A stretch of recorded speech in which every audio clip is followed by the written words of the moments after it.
Ẹ kú dédé àsìkò yìí o. Ìròyìn lérèfé la mú wá sí etí ìgbọ́yín. Orúkọ mi ni ìyáàfin Lydia Ọ̀pọ̀fálẹ́yẹ. Ààrẹ Bọ́lá Tinubu lánàá òde yìí ṣàpèjúwe iléeṣẹ́ elétò ìdìbò ti orílẹ̀-èdè yìí Independent Electoral Commission (INEC) gẹ́gẹ́ bí igi lẹ́yìn ọgbà àti òpómúléró ti ìjọba àwa-arawa. Ó tún wá tẹ̀síwájú nínú ọ̀rọ̀ rẹ̀ pé àwọn pèsè iléeṣẹ́ tuntun mìíràn fún àjọ elétò ìdìbò èyí tí ó dùn wò tí ó sì tún bu iyì kún wọn ní ìlú Àbújá nítorí pé ìjọba àwa-arawa ní orílẹ̀-èdè yìí kì í ṣe ohun tí ó gbọdọ̀ dúró sójú kan tàbí kí òpin dé bá, ṣùgbọ́n ó jẹ́ ìrìnàjò tí ó ń tẹ̀síwájú lójoojúmọ́ èyí tí ó tún pè fún àjùmọ̀ṣe papọ̀ àti ojúlalákàn-fi-ṣọ́rí tí a gbọdọ̀ máa ṣe ìgbáradì fún nígbà gbogbo. Nítorí náà ló ṣe pé gbogbo àwa ọmọ orílẹ̀-èdè yìí láti jùmọ̀ ṣe àtìlẹ́yìn tó péye fún ìlàkàkà tí ìjọba àpapọ̀ ń ṣe láti rí i pé a kọ́ ìṣèjọba tiwantiwa tí ó lágbára kí a sì tún rí i dájú wípé à ń dáàbò bo òmìnira ti ìjọba àwa-arawa àti ọjọ́ iwájú orílẹ̀-èdè yìí lápapọ̀. Ààrẹ tún wá ṣàpèjúwe ayẹyẹ àjọyọ̀ àkọ́kọ́ irú rẹ̀ ti olú ilé ńlá ilé-iṣẹ́ àjọ elétò ìdìbò náà, èyí tí àwọn ènìyàn pàtàkì bíi ààrẹ ilé-ìgbìmọ̀ aṣòfin Godswill Akpabio àti olórí ilé-ìgbìmọ̀ aṣojú-ṣòfin House of Representatives Speaker Abbas Tajudeen, gbogbo wọn ni wọ́n péjọ síbẹ̀, àti pé ètò náà ṣe pàtàkì ju ṣíṣe àmì àjọyọ̀ ayẹyẹ lọ. Ó tún wá ṣàpèjúwe iléeṣẹ́ àjọ elétò ìdìbò náà síwájú wípé bí iléeṣẹ́ àjọ náà ṣe rí dúró fún bí orílẹ̀-èdè Nàìjíríà ṣe nífẹ̀ẹ́ sí ṣíṣe ètò ìdìbò tó yanjú tí ó sì tún múnádóko, àti bí àjọ náà ṣe lè ṣiṣẹ́ fúnra rẹ̀ nìkan. Lẹ́yìn náà ló tún wá sọ wípé lónìí yìí àwọn kò ṣe àjọyọ̀ lórí irú ohun èlò ìkọ́lé tí àwọn lò láti fi kọ́ ọ tàbí bí ilé náà ṣe jọjú ní gbèsè tó, bí kò ṣe wípé àwọn ń ṣe ayẹyẹ bí agbára ìjọba àwa-arawa ṣe ń lágbára sí i lójoojúmọ́, ìdádúró iléeṣẹ́ àjọ náà àti ọjọ́ iwájú wọn. Ẹ̀kúnrẹ́rẹ́ ìròyìn náà wà nínú ìwé ìròyìn The Nation. Adelé alága àpapọ̀ fún ẹgbẹ́ òṣèlú People's Democratic Party (PDP), gómìnà tí wọ́n ṣẹ̀ṣẹ̀ yàn fún ẹgbẹ́ orí ẹ̀rọ ayélujára Party Platform àti gbogbo àwọn alákòóso nínú ẹgbẹ́ òṣèlú PDP ni wọ́n lọ sọ ọ̀rọ̀ àsọyé papọ̀ pẹ̀lú alága ilé-iṣẹ́ àjọ elétò ìdìbò Chairman Independent Nigeria Electoral Commission (INEC) Ọ̀jọ̀gbọ́n Mahmood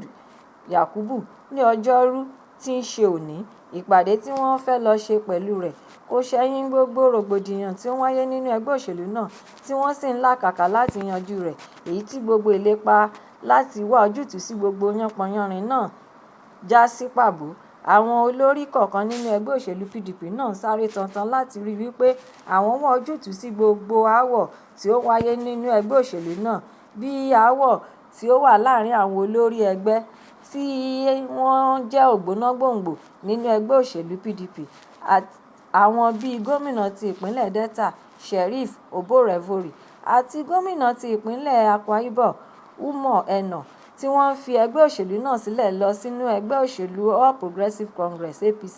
tàbí àwọn olórí ní ìpínlẹ̀ Rivers tí wọ́n ń gbéná wojú ara wọn lójoojúmọ́, èyí tí ó mú kí ààrẹ orílẹ̀-èdè yìí gbé ìjọba pàjáwìrì kalẹ̀ sí ìpínlẹ̀ náà, àti bẹ́ẹ̀ bẹ́ẹ̀ lọ. Gbogbo ìpèníjà, ìṣòro, wàhálà wọ̀nyí ló mú kí ẹgbẹ́ òṣèlú náà pinnu láti dúró digbí gẹ́gẹ́ bí ẹgbẹ́ òṣèlú alátakò kan ṣoṣo tí ó lè kojú ẹgbẹ́ òṣèlú APC. Rògbòdìyàn mìíràn tí ó tún jẹyọ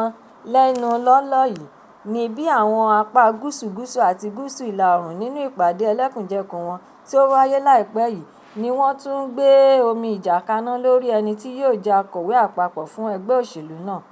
Àwọn apá gbùngbùn àárín ẹlẹ́kùnjẹkùn ti àríwá náà ń fa wàhálà lórí bí wọn kò ṣe tún fẹ́ kí Shettima jẹ igbákejì ààrẹ nínú ètò ìdìbò ti ọdún 2027, èyí tí ó tún jẹ́ kí ẹgbẹ́ òṣèlú PDP ní apá àríwá kó gbóná mọ́ àwọn ọmọ ẹgbẹ́ tí wàhálà náà sì tún ti ń káàkiri lọ sí gbogbo ìpínlẹ̀. Gbogbo gbọ́nmi-sí-omi-ò-tó náà ló mú kí wọ́n sún ìpàdé gbogbo àwọn ìgbìmọ̀ alákòóso ti ẹgbẹ́ lápapọ̀ National Executive Committee (NEC) tó bíi ẹ̀mẹ́fà kí wọ́n bá lè rojú ráyè ṣe ètò ìdìbò ọdún 2027. Àwọn ẹgbẹ́ apá gúúsù ìlà-oòrùn ti yan Sunday Okoye gẹ́gẹ́ bí akọ̀wé àpapọ̀ ẹgbẹ́ láti rọ́pò Samuel Anyanwu nígbà tí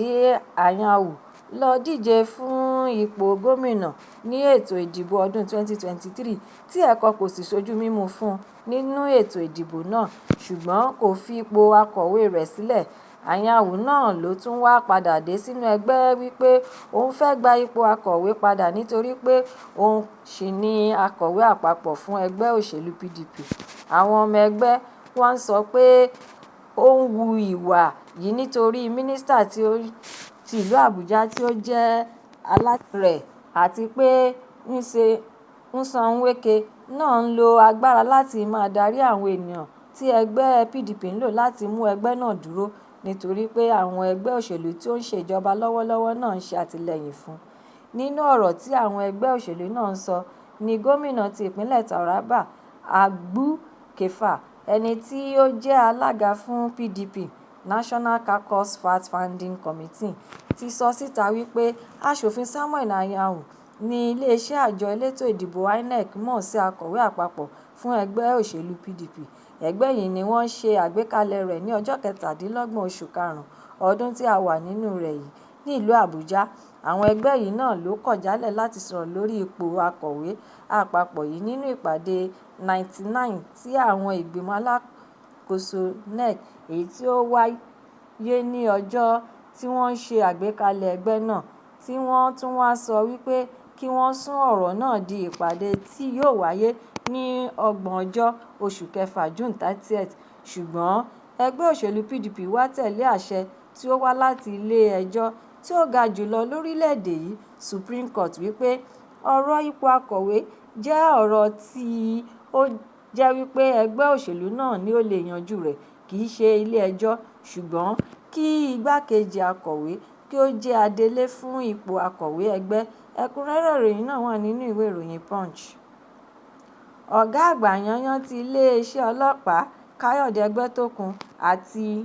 olórí ilé ìgbìmọ̀ aṣòfin ìpínlẹ̀ Speaker of State House of Assembly gbéná wojú ara wọn lánàá òde yìí lórí dídá ọlọ́pàá ìpínlẹ̀ sílẹ̀. Ọ̀rọ̀ wọ̀nyí wáyé níbi ìpàdé lórí ṣíṣe àgbéyẹ̀wò ìwé òfin àti jíjíròrò lórí ètò ààbò fún orílẹ̀-èdè lápapọ̀, èyí tí àkòrí rẹ̀ jẹ́ àlàáfíà àti ààbò ti orílẹ̀-èdè Nàìjíríà Nigeria Peace and Security. Ètò ìjíròrò náà ni àwọn House of Representatives Committee on Constitution Review àti Office of the National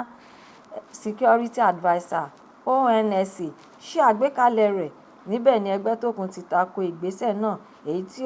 gbogbo àwọn gómìnà ti fọwọ́ sí wípé kàkà kí wọ́n tún dá ọlọ́pàá ìpínlẹ̀ sílẹ̀, ṣe ni ó yẹ kí wọ́n ró iléeṣẹ́ ọlọ́pàá lágbára, kí wọ́n sì tún fi owó ṣe gbogbo ohun tí ó yẹ kí wọ́n ṣe fún iléeṣẹ́ náà kí àwọn bá lè ṣe ojúṣe àwọn lọ́nà ìlànà òfin dáradára. Ṣùgbọ́n agbẹnusọ fún olórí ìpàdé náà, èyí tí ó ti ẹnu alága Adébọ̀ Ògúndoyin láti ìpínlẹ̀ Ọ̀yọ́ sọ síta wípé ìpèníjà ìṣòro tí ó ń kojú ètò ààbò lórílẹ̀-èdè yìí lè di kíkọjú nípa lílo ọ̀pọ̀lọpọ̀ ìpele ètò ààbò, nínú èyí tí ó gba àwọn láàyè láti dá ọlọ́pàá ìpínlẹ̀ sílẹ̀. Ọ̀gá àgbà pátápátá fún iléeṣẹ́ ọlọ́pàá náà wá fi ìwé òfin ti orílẹ̀-èdè yìí kí ọ̀rọ̀ rẹ̀ lẹ́yìn wípé ojú ewé 214 abala kìíní 214 section 1